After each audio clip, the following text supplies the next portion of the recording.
Why would a son shame the woman who raised him? It's a painful and confusing dynamic, but according to Carl Jung, this behavior isn't just cruelty, it's a psychological cry for identity. Hidden beneath the surface, unconscious forces like the shadow and the anima may be driving this betrayal. So what's really going on in the mind of a son who humiliates his own mother? Few relationships are as complex, or as emotionally charged, as the one between a mother and her son. When a son publicly shames, belittles, or rejects his mother, it can leave deep wounds on both sides. But psychology suggests this isn't just about disrespect. It's often an unconscious struggle for independence, self-definition, and even survival in the psyche. Carl Jung, the pioneering psychoanalyst, explored how buried parts of the mind, like the shadow, our repressed traits, and the anima, the inner feminine, shape our relationships in ways we don't fully understand. When a son shames his mother, he may unknowingly be wrestling with these forces, projecting his own fears, desires, or unclaimed weaknesses onto her. In this video, we'll break down the hidden psychology behind this painful dynamic, using Jung's theories to uncover what's really at play, and how both mother and son can begin to heal. In Jungian psychology, the mother is far more than just a personal figure. She embodies one of the most powerful and universal archetypes in the human psyche, the Great Mother. This archetype represents the primal forces of creation, nourishment, and destruction, appearing in myths, religions, and dreams across cultures. She has two fundamental faces: the nurturing mother, who symbolizes unconditional love, protection, and life itself, and the devouring mother, who represents control, suffocation, and emotional engulfment. A son's relationship with his mother is deeply influenced by which of these aspects dominates his unconscious perception. If he primarily experiences her as nurturing, his inner world may be shaped by trust and security. But if he perceives her as overbearing or manipulative, even if unintentionally, she may become linked in his psyche with the devouring aspect, leading to fear, resentment, and, eventually, the impulse to reject or shame her in an attempt to break free. This dynamic doesn't just play out in conscious behavior. It seeps into the hidden layers of the mind. A son's earliest experiences with his mother form the blueprint for how he relates to femininity, care, and authority throughout his life. If she was emotionally absent, he might grow up unconsciously seeking her approval in other women, or conversely, devaluing maternal figures as unreliable. If she was overly controlling, he may associate love with suffocation, leading him to sabotage intimacy later in life. Jung believed that these unresolved maternal imprints linger in the unconscious, shaping a man's expectations, fears, and even his self-worth. The more conflicted this early bond, the more likely it is that repressed emotions, whether longing, anger, or shame, will surface in destructive ways, including the public humiliation of the very woman who once held his deepest trust. Central to this psychological puzzle is Jung's concept of the anima, the inner feminine dimension of a man's psyche.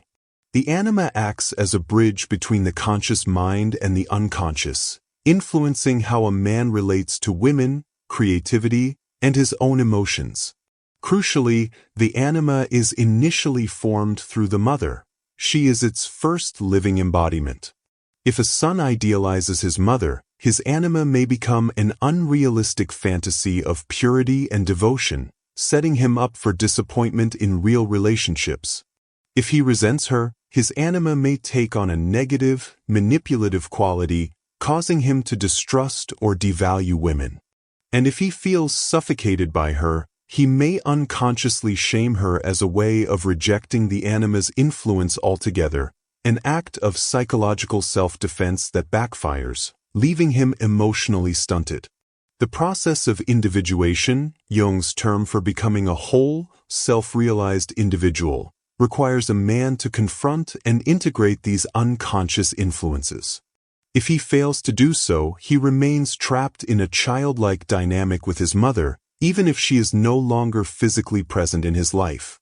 Shaming her can be a distorted attempt at separation, a way of shouting, "I am not you," without truly achieving independence.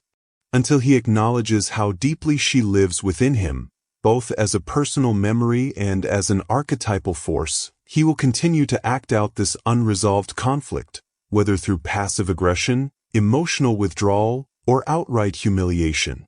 The path to healing isn't about blaming the mother or the son, but about understanding the invisible forces that drive them apart and how those forces might finally be reconciled. At the heart of many strained mother-son relationships lies a paradox. The deeper the emotional dependence, the more violently it may be rejected. A son who has been enmeshed in his mother's emotional world, whether through excessive caretaking, emotional manipulation, or simply an inability to establish healthy boundaries, often develops an unconscious terror of being swallowed whole by her influence. This fear isn't necessarily about the mother's actual behavior, but rather the son's internal experience of her as an all-consuming force. Jungian psychology suggests that when a person feels their identity is under threat, the psyche will often rebel in extreme ways. Shaming the mother becomes a perverse form of self-preservation, a way to carve out emotional space by pushing her away publicly. The cruelty of the act is often proportionate to the depth of the unspoken bond. The more he needs her, the more he must prove, to himself and others, that he doesn't. This dynamic frequently plays out during key developmental stages, particularly adolescence and early adulthood, when the separation process is most intense. A son who feels trapped by what he perceives as his mother's smothering love may resort to humiliation as the ultimate boundary-setting tool. What makes this especially tragic is that the very act meant to declare independence often keeps him psychologically tethered. By defining himself through opposition rather than authentic selfhood, he remains locked in what Jung called a negative identity, his sense of self still dependent on hers, just in inverted form. The mother's tears or anger become proof that his strategy is working, reinforcing a cycle where emotional growth is replaced by performative rejection. Jung's concept of the shadow, the repressed, disliked aspects of ourselves that we refuse to acknowledge, sheds disturbing light on why sons often attack in their mothers what they most fear within themselves. The psyche has a cruel efficiency in its defense mechanisms. It's often easier to loathe something in another person than to face it in the mirror. When a son shames his mother for being weak, needy, or over-emotional, he's frequently projecting qualities he has been conditioned to despise in his own psyche. In patriarchal cultures where emotional vulnerability is framed as feminine and therefore inferior, many men are taught from childhood to exile their softness into the shadow. The mother, as the original source of comfort and emotional connection, becomes the perfect screen onto which these disowned parts can be cast. Consider the example of a son who mocks his mother's tears during a family gathering. On the surface, this appears as simple cruelty, but Jungian analysis would see this as a symbolic self-mutilation. Those tears likely represent everything his upbringing taught him to suppress: his own grief, his longing for comfort, his fundamental human need for connection. By shaming her display of emotion, he's performing a public ritual of purification, demonstrating to himself and his social circle that he has nothing in common with such weakness. The more intense his disgust, the more it signals the depth of his own buried pain. This projection mechanism becomes especially destructive when the son has internalized societal messages that equate emotional expression with infantilization. In attacking his mother, he's essentially attacking the child within himself that still wants, and fears it will always want, a mother's unconditional love. The mother-son bond doesn't exist in a vacuum. It's shaped by cultural narratives that often pit masculinity against maternal influence. From ancient myths warning of emasculating mothers, think Oedipus or Freud's Electra complex, To modern pop culture tropes about men needing to cut the apron strings, Western society has long framed a son's separation from his mother as not just natural but necessary for his development into a real man. Toxic masculinity amplifies this by equating emotional independence with rejection of all things feminine, including the qualities most associated with maternal care. A son raised in such an environment receives constant subconscious messaging that to remain close to his mother is to risk being seen as weak, effeminate, or immature. This creates what psychologists call a double bind. The son experiences genuine love for his mother, but showing that love threatens his social standing and self-image as masculine. Shame becomes the perfect solution to this impossible conflict. By publicly humiliating his mother, he accomplishes three things simultaneously. He reassures his male peers of his dominance, proving he's not whipped by maternal influence. He reassures himself of his independence, creating emotional distance through cruelty, and most tragically, he protects himself from the vulnerability inherent in loving someone society tells him he's supposed to outgrow. The act serves as psychological armor, shielding him from the pain of both connection and disconnection.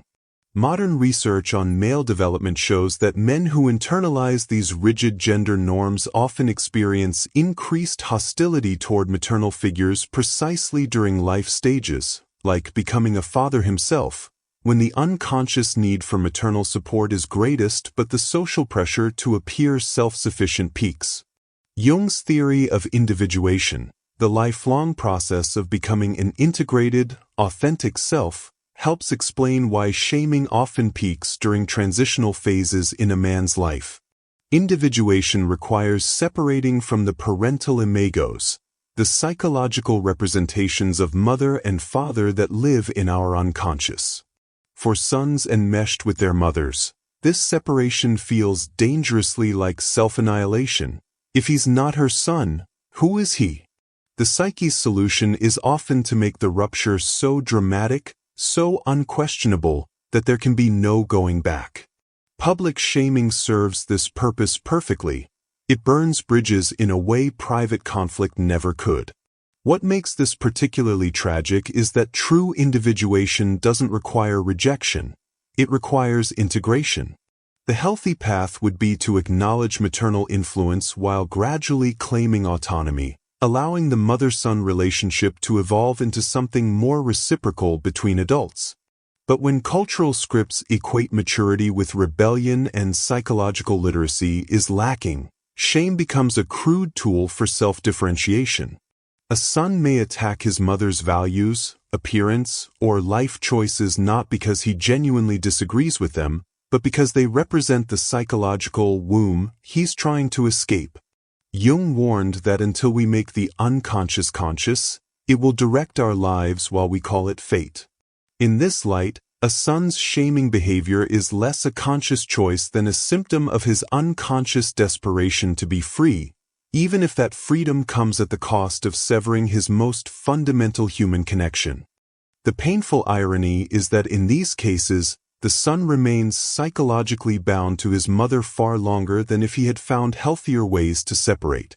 By defining himself through opposition rather than authentic self-discovery, he grants her the very power he seeks to negate. His identity becomes reactive instead of proactive, his emotional energy perpetually drained by the need to prove he's nothing like her. This explains why some men continue shaming behaviors long after leaving home. The battle isn't with the actual mother, but with the internalized mother complex that haunts their choices in relationships, careers, and self-concept. True liberation comes not from shaming the mother, but from understanding how she lives within him and deciding consciously what to keep and what to release. The son who engages in maternal shaming pays a steep psychological price that often goes unrecognized in the moment of rebellion. Beneath the surface of his defiant behavior lurks a deep undercurrent of repressed guilt, a natural human response to harming someone who once represented unconditional love and safety. This guilt rarely manifests directly. Instead, it metastasizes into self-sabotage, unexplained anger, or compulsive behaviors aimed at numbing the discomfort. Jung would argue that this unprocessed guilt becomes absorbed into the shadow, where it fuels increasingly destructive patterns. The son may find himself trapped in cycles of lashing out followed by overcompensation, unable to break free because he hasn't confronted the root wound, his fractured relationship with both his actual mother and the mother archetype within his psyche. This internal conflict often expresses itself through relationship dysfunction that echoes across the son's life. His treatment of his mother sets a blueprint for how he relates to feminine energy in general, particularly in intimate partnerships. Some men reenact the rejection dynamic by distancing themselves emotionally from romantic partners, especially when vulnerability arises. Others may unconsciously seek partners who resemble their mother in order to symbolically fix the relationship through repetition, only to eventually shame these new figures when the same old fears of engulfment surface. The workplace becomes another stage for this drama, with authority figures, especially female ones, facing either exaggerated rebellion or unnatural deference, but rarely balanced interaction. Perhaps most tragically, if the son becomes a father himself, he may find history repeating as he passes down the same emotional illiteracy to his own children, perpetuating generational wounds. For the mother, the experience of being shamed by her son constitutes a unique form of emotional pain that cuts across multiple layers of her identity. At the personal level, it feels like a betrayal of the primal bond she nurtured. At the archetypal level, it attacks her sense of meaning as a life-giver and nurturer. Many mothers describe this pain as qualitatively different from other conflicts, more visceral, more disorienting, precisely because it violates the biological and psychological templates of maternal love. The confusion is compounded when the son's behavior seems disproportionate to any actual parenting mistakes, leaving the mother searching endlessly for what she did wrong. This toxic self-examination can lead to eroded self-worth, as she internalizes the shame meant to push her away. The mother's response often follows one of two equally damaging paths: hyperengagement or emotional withdrawal. Some mothers double down on caregiving, interpreting the son's hostility as proof he needs more love, a strategy that only reinforces the son's perception of her as smothering. Others retreat into silence, protecting themselves through distance but inadvertently confirming the son's narrative of her as cold or rejecting. Both responses stem from the same core wound, the disruption of what developmental psychologists call the secure base function, the mother's role as an emotional home to return to. When this foundation cracks, both parties lose their bearings. The long-term risk is estrangement that outlasts the original conflict, as years of accumulated hurt fossilize into permanent distance. Even in cases where contact continues, the relationship often becomes performative, maintaining appearances while the authentic connection withers. When mother-son shame cycles persist unaddressed, they create intergenerational trauma that extends far beyond the original relationship. The son's unprocessed maternal complex influences his parenting style, often causing him to either overcorrect, becoming an emotionally distant father to avoid his mother's perceived mistakes, or unconsciously replicate the very patterns he rebelled against. His children then inherit a distorted template for family relationships, continuing the legacy. For the mother, the unresolved pain may poison other family bonds as she seeks allies in the conflict or withdraws from family life altogether. Siblings often become collateral damage, forced into loyalty tests or developing their own maladaptive coping mechanisms in response to the fractured family system. On a societal level, these individual dysfunctions aggregate into cultural pathologies. When generations of men grow up estranged from maternal influence without having healthily integrated their anima, we see the consequences in everything from emotional illiteracy to misogynistic backlash. The mother-son rift becomes a microcosm of larger gender divides, with each side carrying wounds that make authentic connection increasingly difficult. Jung warned that unintegrated archetypes don't disappear, they emerge in distorted forms. In this case, the repressed feminine returns as collective devaluation of caregiving roles, fear of vulnerability, and relationship patterns built on power rather than mutuality. The path to healing requires both parties to step outside the shame cycle, the son by acknowledging his dependence instead of fighting it, the mother by setting boundaries without guilt. This doesn't mean excusing hurtful behavior, but understanding its roots in universal human struggles with separation, identity, and the terror of being truly seen. When mother and son can face these shadows together, what began as a story of rejection can transform into one of the most powerful relationships for mutual growth, but only if both dare to examine what their conflict reveals about the unloved parts of themselves. The son trapped in a cycle of maternal shaming must begin with shadow work, the courageous process of retrieving the parts of himself he has rejected.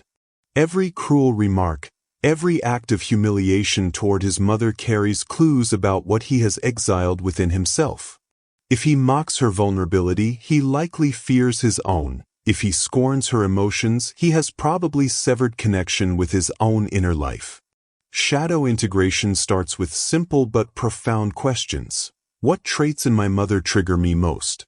How might they mirror what I deny in myself? This isn't about self-flagellation, but about reclaiming wholeness. A man who can acknowledge his own need for care, for instance, no longer needs to punish his mother for offering it. Journaling, dream analysis, and mindful observation of emotional reactions can illuminate these hidden connections. Equally crucial is developing a conscious relationship with the anima, the inner feminine that guides a man's capacity for empathy, intuition, and emotional depth. When a son shames his mother, he is often rejecting the anima's influence altogether, a self-defeating strategy that leaves him emotionally stunted. To rebalance, he might explore creative expression, study feminine archetypes in myth and art, or reflect on women, beyond his mother, who embody positive feminine qualities he admires. The goal isn't to idolize the feminine, but to integrate it as one vital aspect of his humanity. A man at peace with his anima no longer sees emotional intelligence as weakness or associates maternal bonds with shame. Professional guidance through Jungian analysis or inner child work can provide the structure for this difficult journey. A skilled therapist becomes a guide through the son's inner labyrinth, helping him trace his shame behaviors back to early wounds. For example, a son who resents his mother's neediness might discover an inner child who once felt burdened by her unhappiness. Through techniques like active imagination or dialoguing with dream figures, he can reframe his story, not as a victim or rebel, but as an adult capable of setting boundaries without cruelty. Group therapy with other men confronting similar dynamics can also dismantle the isolation that fuels shame, revealing how many personal struggles are actually cultural patterns in disguise. For the mother, healing begins with boundary setting that prioritizes self-respect over guilt. Many mothers tolerate disrespect, fearing that enforcing consequences will permanently alienate their son. Yet Jungian psychology suggests the opposite. Clear boundaries paradoxically create the space for healthier connection by halting toxic cycles. This might mean calmly stating, "I won't engage when you speak to me that way," and following through, not as punishment, but as an act of love for both parties. The mother must examine her own potential enmeshment. Does her identity rely too heavily on being needed? Does she confuse control with care? These reflections aren't about self-blame, but about reclaiming agency. Equally vital is understanding the son's behavior as psychological struggle rather than pure rejection. This perspective shift, from "he hates me" to "he's fighting himself," can soften the pain while clarifying the real issues at play. Reading about Jungian concepts like projection or the mother complex can help depersonalize the conflict. For example, a mother who recognizes her son's insults as projections of his own self-loathing can respond with detached compassion rather than devastation. This doesn't excuse hurtful actions, but it removes their power to define the relationship. Support groups for mothers in similar situations can provide validation and practical strategies grounded in psychological insight rather than reactionary emotion. Open, non-judgmental communication becomes possible only after individual inner work. A son who has faced his shadow might approach his mother with, "I've realized I criticize you for things I actually struggle with myself." A mother who has examined her own patterns could respond, "I see now how my worry felt like control." These conversations require radical honesty without weaponized vulnerability, a delicate balance best facilitated initially by a therapist. Family constellations work or guided dialogues can help surface unconscious loyalties and resentments that block authentic connection. Ultimately, both must acknowledge the archetypal forces shaping their personal drama. The mother might come to see her son's rebellion as part of his necessary, if painful, individuation journey. The son might recognize his mother not just as a flawed human, but as a fellow traveler carrying her own generational wounds. Rituals can aid this shift, writing unsent letters to express buried feelings, creating art that symbolizes the relationship's complexity, or even visiting meaningful places from their shared past to reframe memories. Healing doesn't require perfect resolution, but rather a move from destructive repetition to conscious relating, where both can honor the bond without being imprisoned by its shadows. In doing so, they transform shame from a weapon into a bridge, and the mother-son relationship from a battleground into a crucible for mutual growth. The painful dynamic of a son shaming his mother is far more than a personal conflict. It's a psychological crossroads where archetypal forces, unconscious wounds, and societal expectations collide. We've explored how the great mother archetype shapes a son's perception, how unresolved dependence can twist into rejection, and how shadow projection turns inner struggles into outward cruelty. We've seen the role of toxic masculinity in severing maternal bonds and how the anima influences a man's relationship with femininity, both within himself and in the world. Most importantly, we've uncovered that this behavior often stems not from hatred, but from an unconscious battle for identity, one that, when untangled, can lead to deeper self-awareness and healing. If you've experienced this dynamic, whether as a son who has felt the urge to push your mother away or as a mother who has borne the sting of rejection, know this: understanding is the first step toward transformation. These patterns are not fate. By recognizing the hidden psychological forces at play, you gain the power to rewrite the script. Healing begins when we replace shame with curiosity, when we ask not, "Who's to blame?" but, "What is this pain trying to show us?" Now, I'd love to hear from you. Have you witnessed or experienced this mother-son struggle? What insights have you gained? Share your thoughts in the comments. Your story might help others feel less alone in their journey. And if you'd like to dive deeper into these concepts, consider reading Jung's The Relations Between the Ego and the Unconscious, which explores shadow work, the anima, and the path to wholeness in greater depth. The mother-son bond is one of the most primal connections we'll ever know, and like all great myths, it holds both wounds and wisdom. The choice to face its complexities with courage, rather than shame, is where true healing begins.